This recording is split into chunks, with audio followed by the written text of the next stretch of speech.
Maswera sei vadiwa vateereri, tinokuchingamidzai zvekare kune chimwe chirongwa pano paZim Facebook Secrets and Confessions. Saka pane imwe audio iyo yandakatumidzirwa navanzvadzi vedu ndokubva ndazoita type up. Kana kuri kunzi mukatumidzira messages enyu mukaona sekunge ndinenge ndanonoka kuvhura messages enyu, ndinenge ndichikumbirawo kuti munge muchizongoramba muchingoti hai, nekuti paya pandinenge ndichiteerera audio yemunhu ndakavhura chat rake ndichitaipa zvekare, sometimes ndinokwanisa kungoswera ndakangovhura chat iroro remunhu iyeye, nekuti zvinotorawo nguva kuteerera audio yemunhu then wobva wazotanga kukoponora zvose zvaanenge ataura uchizvinyora pasi. So please munokwanisa kungoti hai again kana mukaona sekunge ndanonoka kana kutobhaza chaiko, that is a quick way. Regedzai tibva tapinda mumamessages edu atadzoka takakubatirai. Message edu yekutanga yakamira sekudai. So hanzi makadii zvenyu mukomanashi, ndinokumbirawo kuti munge muchindipostirawo nyaya yangu makavigawo chitupa changu. Inini ndinodawo kureurura izvo zvandakaita. Zvakaitika mukoma ndezvekuti pandakauya kuno kuSouth Africa then ndakabva ndazosanganawo neumwe murume, inini ndainge ndichishanda pane rimwe prazi, then murume uyu iyewo ainge achishanda zvake mabasa akangosiyana siyana. Akatangawo achashanda pane rimwe prazi iro rainge riri padhuze nepapurazi ipapo pandainge ndichishanda. So murume uyu akazoti ava kugara mulocation umo mandainge ndichigara, ndokubva azotanga kunditsvetsva. Inini izvo ndainge ndisingazvidi semunhuwo wekuti ndainge ndakasiyawo vana vangu kumusha, ende ndainge ndatozviudza kuti nezera rangu there is no need yekuti ndinge ndichitanga kupindawo mumarriage, asi kuburikidzawo nekuzotaurawo nemadzisawira angu avo vandainge ndichishanda navo, pane umwe akazondikurudzira akati chinhu chakangonaka wani kuti unge uchingozivawo kuti une munhu wako wekuti kana ukasangana nemachallenges ako munenge muchizongobatsirana muchingoita muonera pamwe. Ndipo pandakabva ndazotanga kuvada baba ava kuzosvika tichizosvika pakugara tose, takagara zvose mune zvakanaka, vainge vasitomborina kana problem. In fact munhu ainge ari very cool zvake. Saka uko kubasa kwavo kwavainge vachishanda zvakazoitika ndezvekuti ivo murungu wavo akabva azovaudza kuti sezvo nekuurawa kwainge kuchiitwa vanhu mumapurazi, varungu vachipindirwa mudzimba dzavo vachiurawa, murungu wacho akabva ati iye ainge afunga kuti ange achitorana nemhuri yake vange vachienda kuAustralia. Hanzi kuAustralia uko varungu vemuno muSouth Africa it is easy kuti vange vachingonopiwa mapepa ikoko. So ndo zvakabva zvazoitika, murungu wacho ainge ava muprocess yekuti ange achitama. Zvino akazoti zvinhu zvake, tikangoti zvinhu zvake zvizhinji akabva azongozvipa kumurume uyu wandainge ndigere naye. Akapiwa masofa, matv, mafiriji, hungwendere, hembe dzakasiyana siyana. Saka baba ava at that time pavakazopiwa zvinhu izvi vainge vava kugara neni, ndokubva vanditi zviri nani kuti tinge tichitsvaka RDP sezvo zvinhu zvacho zvainge zvakawandisa, zvainge zvakawanda mukoma, because takazoti tatsvaka RDP iyo yatainge tava kutongorenta yose, ende tichirenta RDP yose iyi mukoma zvinhu izvi still zvainge zvisingakwani, zvekuti musitting room waishaya kana pekutsika nekuda kwekuti zvinhu izvi zvainge zvakawanda. Mukoma ndakabva ndazonyengerwa, ndikabva ndazopiwa rimwe zano randainge ndisina kana kumbogara ndakafunga nezvaro. Ndakabva ndazoti kuna baba ava mushure mekunge ndanyengerwa neumwe shamwari yangu, akabva ati zvinhu izvi ini ndinoona sekunge zvakangwara kana kuri kunzi ukakwanisa kuzviendesa kumusha kwenyu imimi, kuitira kuti kana kumberi uko kukazonzi munenge maita mwana then unoonawo kuti unobva wazowanawo pekutangira, rather than kuti zvinhu izvi zvikagara zvaenda kumusha kwake murume uyu. Zvinoreva kuti kana iwewo ukazosangana nedambudziko iro raunenge wasangana naro, haukwanise kana kuti hapana paunokwanisa kuzoenda kumusha kwake murume uyu uchinotora zvinhu uchizvitengesa, but iwewe zvinhu izvi kana ukazvichengetesa kumusha kwenyu it will be easy. Ndakambotanga ndambofunga nezvazvo, ndikabva ndati zvinhu izvi zvandainge ndichida kuita zvainge zviri zvinhu zvainge zvakashatisisa, but at the end of the day mukoma ndizvo zvandakazongogumisidzira ndaita. Baba ava ndingangotiwo kubva zvavainge vakauyawo muno mujoni vainge vasina kana kumbodzokera kumusha. Saka idea chaiyo vainge vasitomborina yekutomboti kuzimu zvinhu zvinofamba sei. Munhu uya aingova nepfungwa dziya dzekuti zimu zvandakaisiya iri ndo zvaichiri. Ndakabva ndazova softa baba ava ndokubva ndazotaura navo ndikabva ndati inini ndinoona sekunge zvinhu izvi kuti tirambe takazvichengeta muno zvinotinetsei. Tadii tati zvinhu izvi zvataenda nazvo kumusha, ivowo semunhu akauya kuno achita zvokutamburira vakabva vati zvino ndikaenda kumusha then ndisati ndakwanisa kuunganidza mari yepassport pakuzodzoka futi kuzotanga kuita double up zvinonetsa. Ndokubva vati iwewe chifaniro sokuenda nazvo zvinhu izvi kumusha. Then takabva tazoronga kuti so far sezvo tainge tiri vanhu vekuti tainge tisati tavaka musha, ndikabva ndati inini ndichazviisa uko kwedu nekuti kwedu inini ndine 3 rooms dzangu at that time dzandainge ndakatovaka already. Takabva tazowirirana paya kuti kana tazovaka then taibva tazotora maproperties ose awo andainge ndichifanira kuti ndige ndichienda nawo kumusha tobva tazomaendesa uko kwataifanira kuti tinge tichizonogara.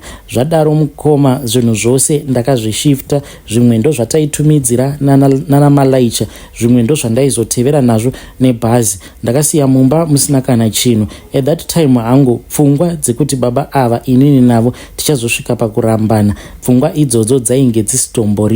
Inini ndaitongozviudza kuti uyu ndiye wangu munhu wandichazongosvikawo kunopinda muguva ndigere naye. Ende zveshuwa ndaiva munhu ainge atori honest zvekutoti ndakatozviudza kuti kana vakazoti zvinhu zvavo vanozvida tinobva tazoita plani yedu yekuti zvinhu izvi ndige ndichizozvibvisa kwedu then vobva vazotora zvinhu zvavo. Ndainge ndisingangodi kuti zvinhu zvose izvi nemawandiro acho azvainge zvakaita vange vachizorasikirwa nazvo zvinhu izvozvo mushure mekunge zvabiwa kana kuzongotengeswa nemari inenge isina kana musoro. Ndakaenda kumusha ndokubva ndanogara. Ndichisvikawo kumusha hama dzangu dzakafara nekuda kwekuti zvinhu izvi zvainge zvakawanda. Munongozivawo vanhu then iwo hama dzangu dzakazongotanga kungokumbirawo zvinhu one by one. Munhu akatanga kukumbira zvimwe zvezvinhu izvo zvainge zvakapiwa murume uyu wandainge ndichigara naye kujoni ndeimwe hanzvadzi yangu. Saka pakati pezvinhu izvo zvacho zvaainge akapiwa painge paine mishini yakasiyana siyana. Kwaiva nemishini iya yavanoshandisa pakuweredha, zvekare paiva nematurusi akasiyana siyana. Saka hanzvadzi yangu iyi yaingoti padiki diki yobva yauya yobva yakumbira zvipanera, yokumbira kana mushini uya wekupisira simbi. Then nekufamba kwenguva ainge ava kuti kana akavazokumbira inini ndisipo aisadzoka, then aisazodzosa zvinhu zviya izvo zvaanenge abva mukukumbira. Vana ndainge ndakavapa chibhuku chekuti ani zvake anenge auya kuzokumbira chaanenge akumbira munofanira kuti munge muchizonyora mubhuku iri, but munongoziva kuti vana hapana pavangazotevedzera zvose. Zvinhu zvakatanga kutsakatika one by one, zvinhu zvakatotanga kutotsakatika ipapo pandainge ndichiri kumusha. By the time yandakazouya kuno kuzimu vanhu vainge vava nefreedom yekuita zvavanoda. Uyuwo hanzvadzi yangu ainge ava kutoita kabusiness kake nemishini iyo yandainge ndakaenda ndikanosiya kumusha. Ndikanyatsokuudza munhu wose kuti mishini iyi yainge isiri yangu asi yainge iri yemukwasha wavo uyo wandainge ndasiya kujoni.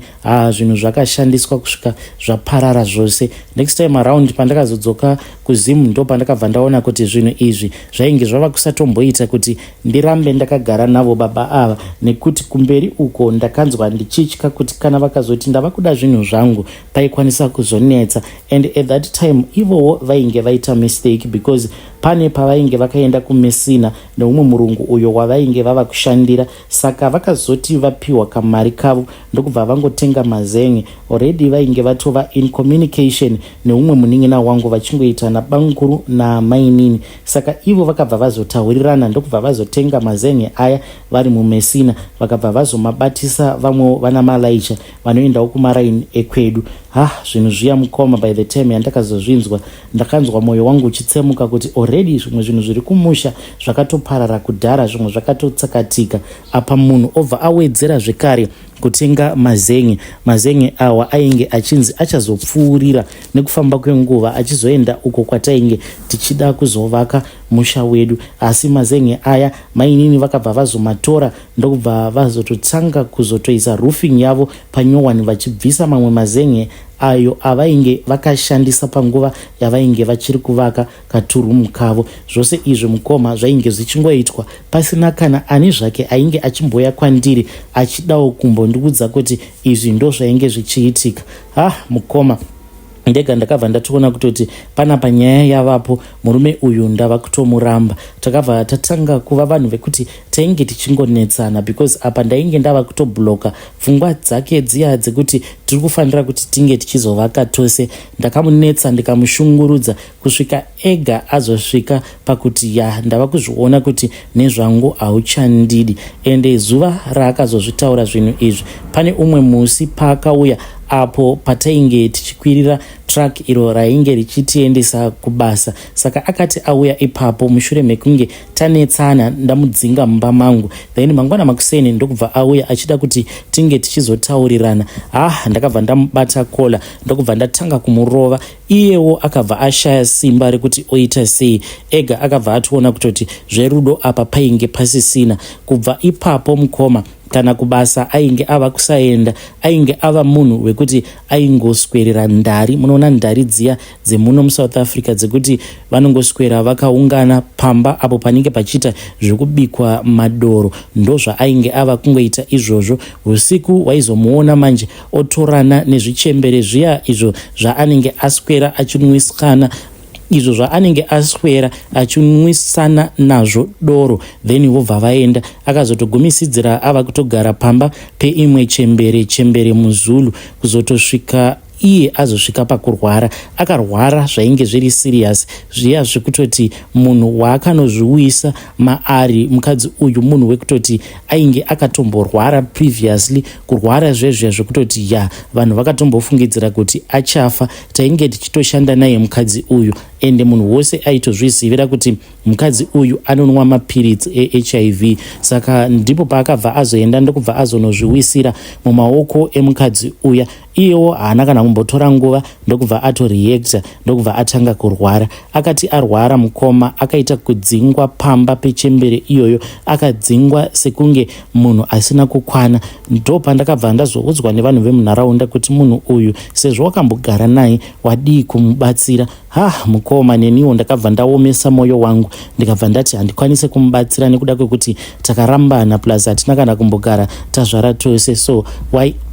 So there is no need at that time. Ndo zvandainge ndichingozviudza kuti there is no need yekuti ndirambe ndichingobatsirana naye. Apa futi ndainge ndichiitira kutovhara kuitira kuti ndisamboita close naye so that asandibvunza zvinhu izvo zvandainge ndakatumira kumusha kwedu. Vanhu vemucommunity isusu vanobva kuzimu, vanhu vakabva vazounganidza mari. Mushure mekunge vaunganidza mari ndokubva vazoti ange achiendeswa kuchipatara. Akangoenda kuchipatara mukoma, then akati aendeswa sanhasi pasina kana nguva yakati rebei ndokubva tatonzwa zvichitonzi munhu kwainge kusisina, munhu ainge atofa. Hama dzake dzakabva dzazocommunicatewa ndokubva dzazoudzwa kuti izvi ndo zvainge zvaitika. Vakabva vazouya vakamutora, but vakatoita zvekutobatsirwa necommunity kuti ange achitotakurwa, mutumbi wake unge uchitakurwa, unge uchizoendwa nawo kuzimu. Ende inini handina kana kumbogara ndada kumbobvunza kana kuti ndinge ndichiendawo kunomuchema, nekuti ndakangozviudza kuti munhu uyu ko ndinogona muchemereiko nekuda kwekuti handina kana kumbogara ndakaita mwana naye. Zvikabva zvatovharana zvakadaro. Zvinhu izvi pazvakaitika mainge muri muna 2018 ndo pazvakaitika zvinhu izvi. Ndakagara mukoma, korona ikauya ikapera, ndigere zvangu ndisitomborina kana dambudziko randainge ndichisangana naro. Ndakazoti gore radarika iro museri ndipo pandakabva ndazotanga kureceiva mamessages kumba. Mamessages awa akatanga angori very funny and zvaisaitika all the times. Vana ndo vakatanga kusenda message vachiti vakati vabuda mukitchen vachienda mudining kuti vange vachinoona TV sezvo ndakazoisisa masola pamba, saka TV vanokwanisa kutoiona zvavo usiku. Hanzi vakabva vazoona umwe murume ainge akagara pasofa. Murume uyu uyu hanzi ainge akapfeka bhachi dema. Saka bhachi iri reblack mukoma, uyu murume wandakambogara naye mundara uyu aigara akapfeka bhachi rake reblack. Kunyangwe kunze kuchipisa, kunyangwe kuchitonhora, vanhu vaitongomuziva nekupfeka bhachi rake iroro reblack. Saka inini ndakabva ndangonyarara ndikabva ndati regedzai ndisaudza vana kuti kuno ndo zvakamboitika, ndokubva ndanyarara. Zvinhu izvi zvakabva zvazombotora nguva zvisina kana kuzomboitika. Then the next time around umwe munin'ina wangu ainge ariko kumba kuvana akabva azondiudza zvekare that same thing kuti iye akati amuka achibuda mubedroom mangu because kana ndisiko kumba iye ndiye anorara mubedroom mangu. Saka hanzi ndakangonzwa feeling yekuti regedzai ndiende kunochera mvura mukitchen because ainzwa kuti akaomerwa pahuro. Iye anoti akati achingobuda mubedroom mangu atarisana nemudining ndopa akabva aona kuti mudining pasofa painge paine murume ainge akagara pasofa paya achirakidza kuti ainge akasuwa. Murume uyu hanzi ainge akapfeka bhachi reblack.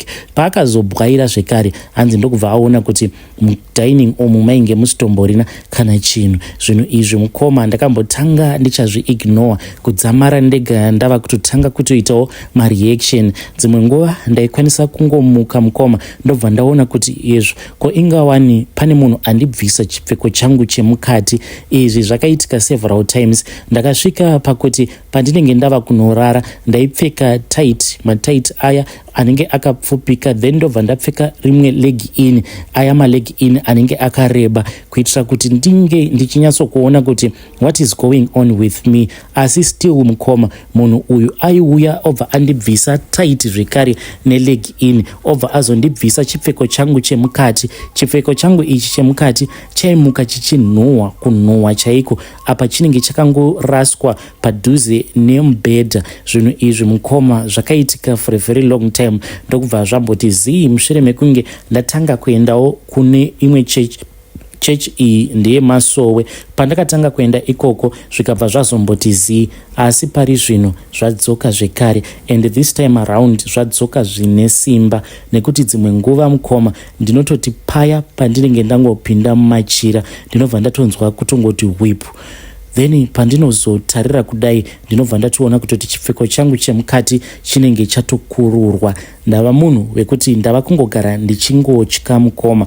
Apa kuno kujoni kwacho ndigere ndiri ndoga kuti ndinge ndichidzokera kumusha hazviiti because vana vangu umwe wacho mukoma izvezvi ava muform 5 gore rino ndopa akatotanga form 5 yake.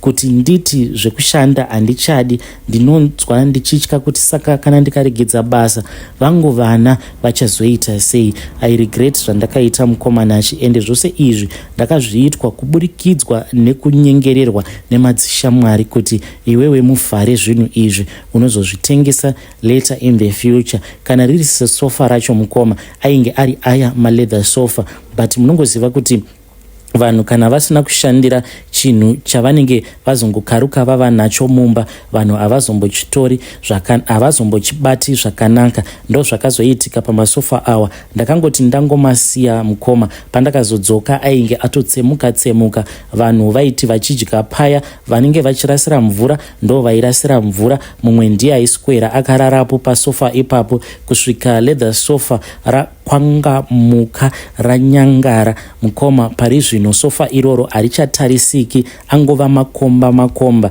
Kana kuritengesa haritengeseki, ringori sofa rekutoti it's either unorirasa kana kuti munokotongorishandisa sehuni, motongoribvisa maledha ose, then mobva matora mapranga motongomavesa moita zvenyu huni. Hey vedare, ndo message iyo yandakatumidzirwa ichibva kuna vahanzvadzi vedu. Zvakangoma hazvo vedu we. Please ngatizamei kuti tinge tichitaura navo mucomment section. Hanzi ndinongokaruka ndatobviswa chipfeko changu chemukati nemunhu wandisingaoni. Hey, zvakangoma hazvo vedu we.